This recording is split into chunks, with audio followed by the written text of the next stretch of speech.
मैं गुस्से में होश खो देता हूँ। I lose my mind in anger. Anger का मतलब क्या है? गुस्सा। I lose my mind in anger. आखिर इतना गुस्सा क्यों है? Why are you so angry. Angry का मतलब क्या है? गुस्सा। Why are you so angry. आप मुझ पर क्यों भड़क रहे हैं? Why are you getting mad at me. Why are you getting mad at me. वो अपने स्टूडेंट के साथ शदीद गुस्सा था। He was furious with his students. Furious का मतलब क्या है? शदीद गुस्सा। He was furious with his students. बहुत हुआ, देखो अब। That does it. That does it. दिमाग की नहीं ना करो। Don't mess with my mind. Don't mess with my mind. Mess का मतलब क्या है? दही करना। मैंने अपना आपा खो दिया। I lost my temper. I lost my temper. Lost का मतलब क्या है? खो देना। अपने गुस्से पर काबू पाओ। School your temper. School your temper. वो शदीद गुस्सा है।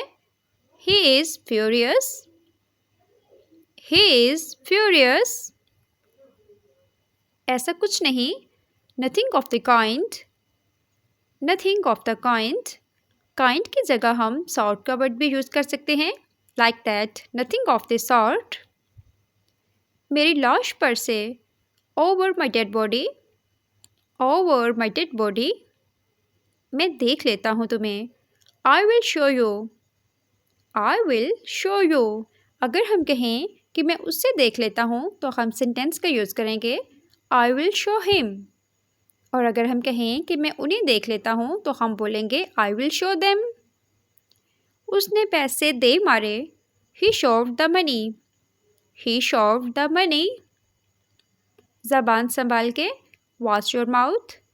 Watch your mouth. मतलब क्या है तुम्हारा? What do you mean. What do you mean. क्या मुसीबत है? What the heck. What the heck. Heck का मतलब क्या है? मुसीबत।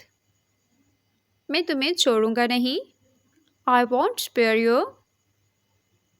आई वॉन्ट स्पेयर यू। इसके साथ ही हमारी आज की वीडियो ख़त्म हुई। आई होप कि आपने आज की वीडियो से कुछ नए सेंटेंसेस सीखे होंगे। वीडियो पसंद आई हो तो वीडियो को लाइक एंड कमेंट करें और चैनल को सब्सक्राइब कर दें। अल्लाह हाफिज़।